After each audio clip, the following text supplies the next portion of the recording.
오늘은 산상수훈 온유한 자는 복이 있나니 마태복음 5장 5절 말씀을 보도록 하겠습니다. 1절에서 5절까지의 말씀입니다. 예수께서 무리를 보시고 산에 올라가 앉으시니 제자들이 나온지라 입을 열어 가르쳐 이르시되 심령이 가난한 자는 복이 있나니 천국이 그들의 것이며 애통하는 자는 복이 있나니 그들이 위로를 받을 것이며. 본문은 온유한 자가 복이 있나니 그들이 땅을 기업으로 받는다고 합니다. 왜 온유한 자가 땅을 받는가 하는 문제는 쉽게 이해가 되지 않습니다.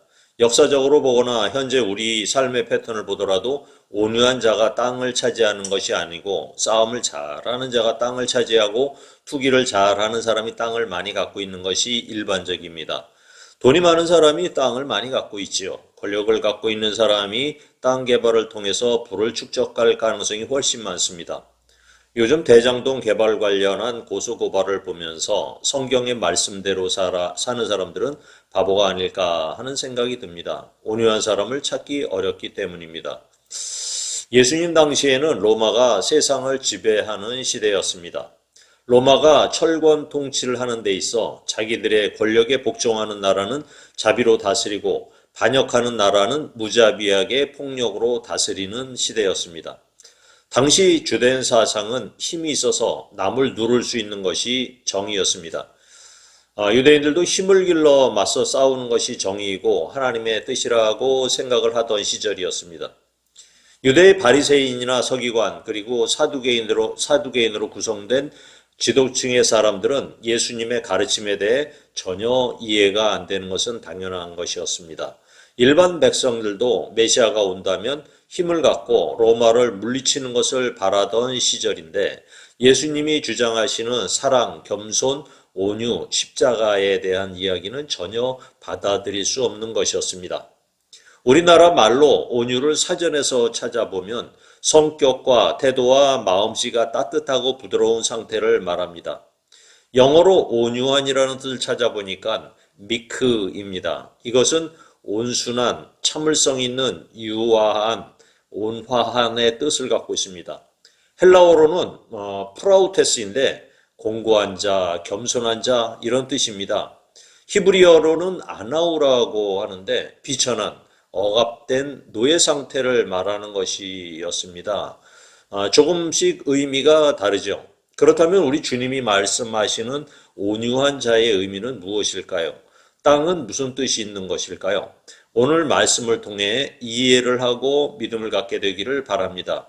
성경에서 가장 온유한 사람을 꼽자면 모세가 해당이 될 것입니다. 민수기 12장 1절에서 3절을 보겠습니다. 모세가 구스 여자를 취하였더니 그 구스 여자를 취하였으므로 미리암과 아론이 모세를 비방하니라. 그들이 이르되 여호와께서 모세와만 말씀하셨느냐 우리와도 말씀하지 아니하셨느냐 하매 여호와께서 이 말을 들으셨더라.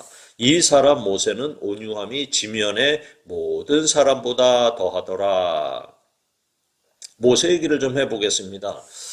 모세는 40년을 이집트의 왕자로 모든 교육과 무술에 능통한 자였습니다. 광야로 도망가서 40년을 양치기로 살면서 왕자의 기질을 또 하나 둘 다 빼내는 삶을 살았습니다. 그리고 또 나머지 40년은 하나님 앞에서 말씀에 순종하는 삶을 살았습니다.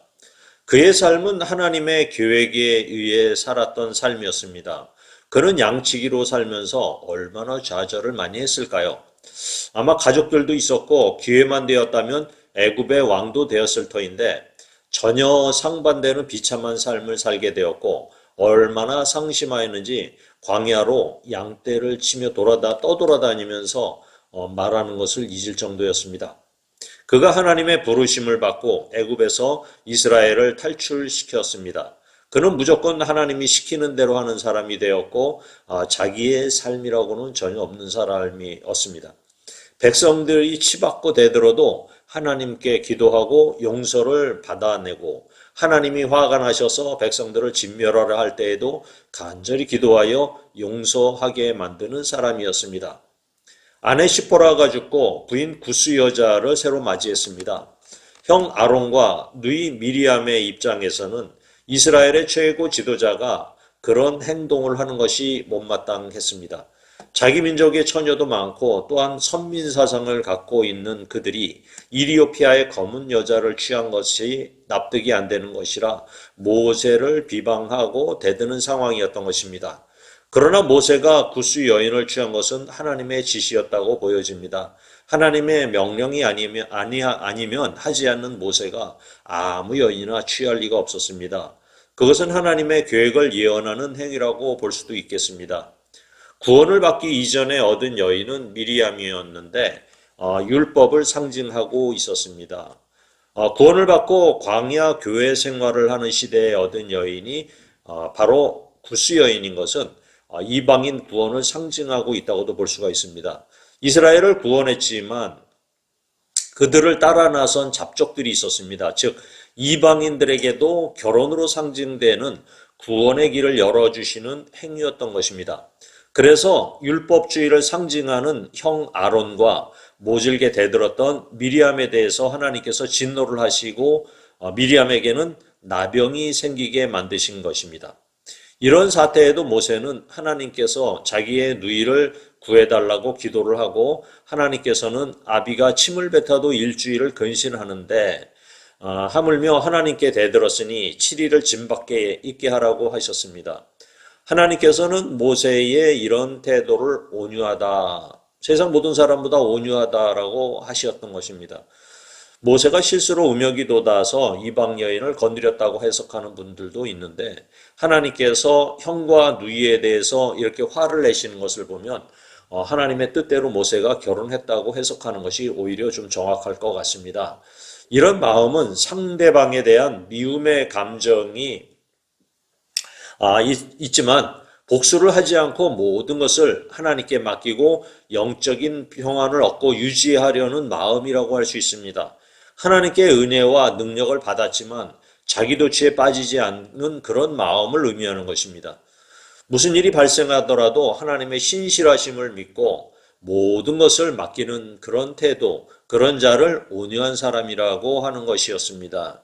이런 마음은 많은 고난을 통해서 마음이 비어진 상태가 되고 자신을 바라볼 때 얼마나 죄악 덩어리인가를 인식하고 하나님 앞에서 애통하는 마음을 가진 자가 비로소 가질 수 있는 온유한 마음이라고 할 수 있을 것입니다.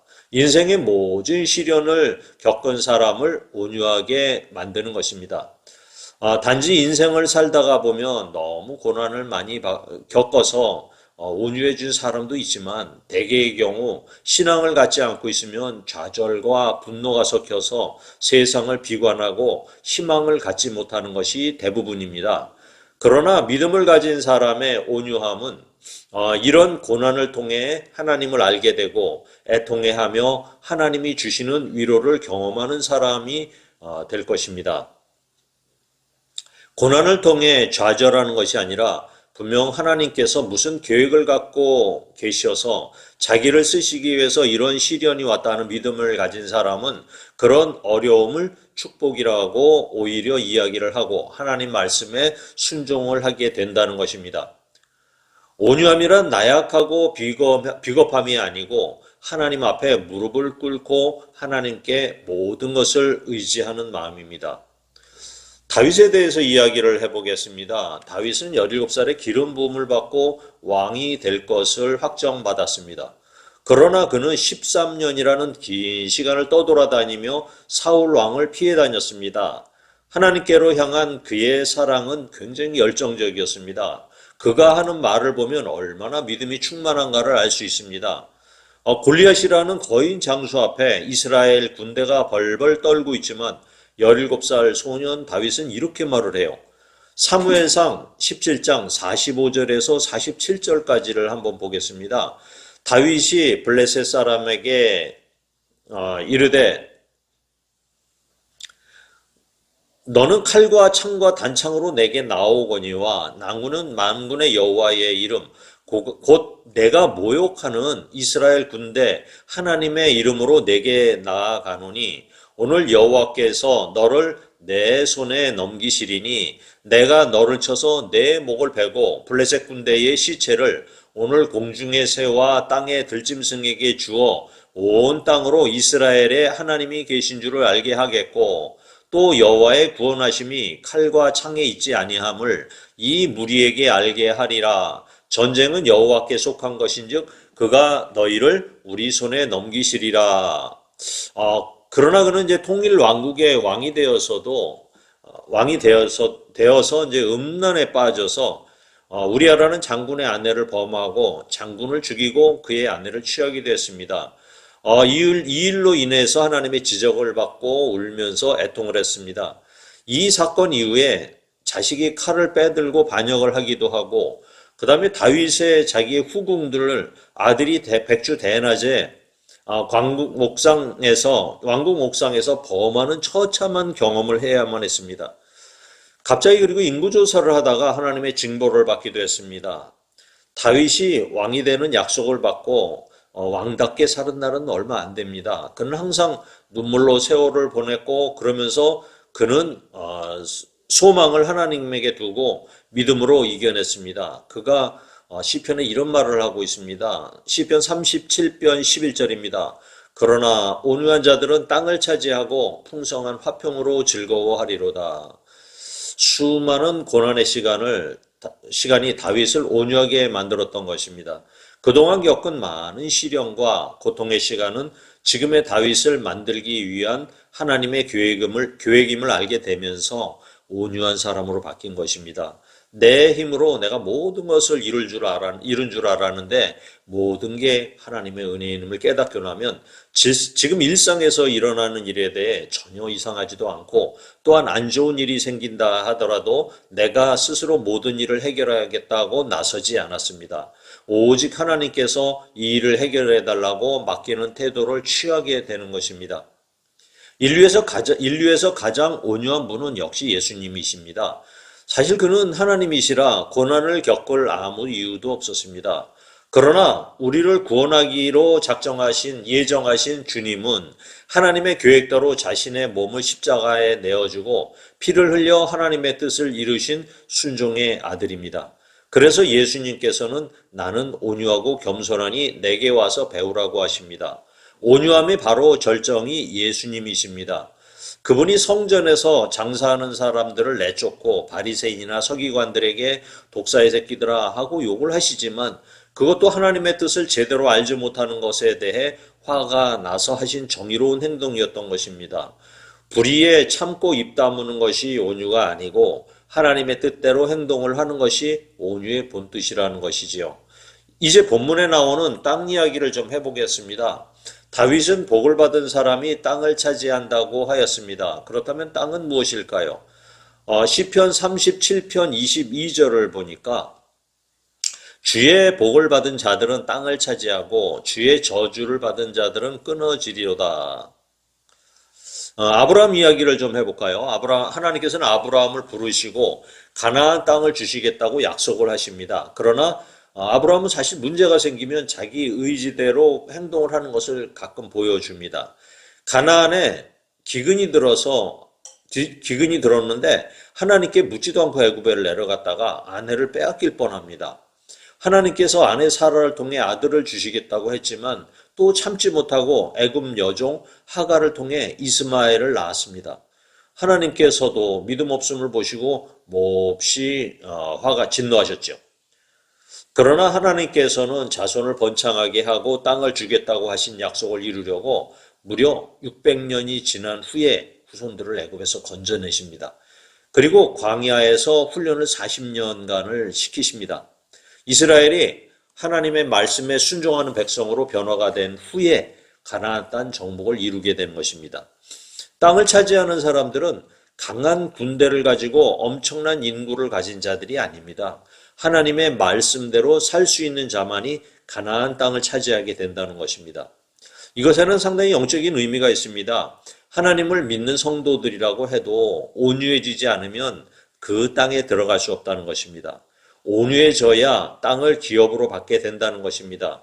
여기에 땅은 세상에서 사고 파는 땅도, 그런 땅도 물론 의미가 있겠지만 하나님 나라에 들어가게 살게 될 자격을 이야기하는 것입니다. 그래서 계시록 21장 1절에서 2절을 보니까 또 내가 새 하늘과 새 땅을 보니 처음 하늘과 처음 땅이 없어졌고 바다도 다시 있지 않더라.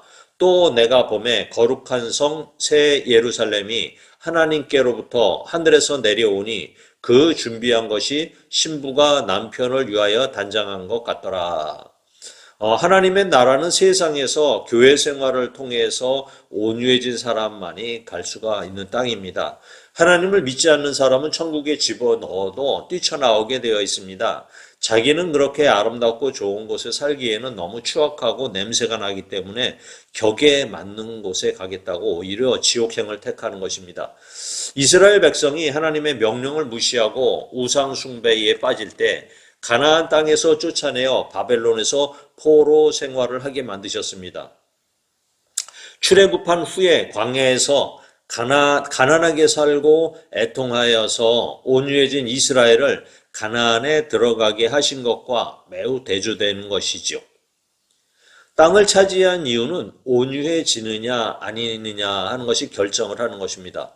물론 우리나라 사전에 나오는 대로 온유해진 성품이 땅을 차지하고 사는 경우도 있습니다.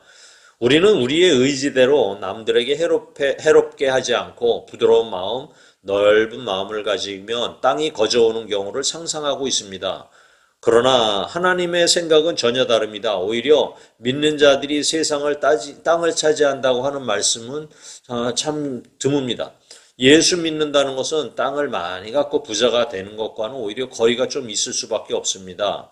주님이 말씀하신 대로 온유해지면 오히려 세상에서 얕잡아보고 이용하고 누르려 할 수 있기 때문입니다.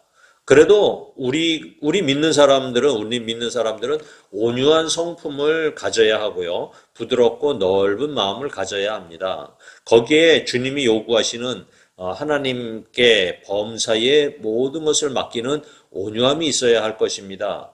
하나님의 말씀대로 살기로 작정한 사람들은 이미 천국을 소유하고 있는 것입니다. 이것을 이미 임한 하나님의 나라다라고 이야기를 합니다. 우리의 마음속에 이미 천국이 자리잡고 있다면 땅을 기업으로 받은 것과 같습니다. 짧은 인생을 사는 동안 천국을 맛보고 화평을 누리고 행복한 삶을 살아야 하지 않을까요? 그동안 우리는 사는 게 힘이 들고 하는 일이 제대로 되는 것도 없고 건강도 안 좋고 사는 것도 사는 것 같지 않지만 거기에 마음의 평안조차 없이 늘 분주하고 바쁜 삶을 살았지만 더 나아지지는 않았습니다. 물질적인 풍요가 행복과 평안을 주지는 못했습니다. 오히려 부자가 될수록 더 마음은 강팍해지고 괴로울 수가 있습니다. 주님을 모시고 모든 것을 다 맡기는 삶을 통해 천국의 생활을 맛보시기를 바랍니다. 온유한 자는 마음이 평안하고 참된 행복을 경험합니다. 세상의 풍파와 시련이 닥쳐도 당당하게 이겨낼 수가 있습니다. 이미 오랜 고난의 경험으로 마음이 가난해지고 애통해서 지금은 온유해질 수 있기 때문입니다. 가난해도 마음만은 항상 풍성하여 남을 돌볼 여유가 있게 됩니다. 사도 바울도 예수님을 만나기 전에는 살기 등등했었죠. 그런데 예수님을 만나고 나서는 눈물의 사도가 되었습니다. 그는 예수님을 위해서라면 죽음을 불사하고 또 불신자들을 보면 전도의 사명으로 마음이 끌어올라 견딜 수가 없었습니다. 예수님 때문에 우리도 온유한 자가 되어 안 믿는 백성에게 복음을 전하고 하나님 나라에 살게 된 것입니다. 우리 성도님 여러분들도 온유한 자가 되시어 하늘의 땅, 하나님의 나라, 땅을 기업으로 받으시기를 축원드립니다. 아멘.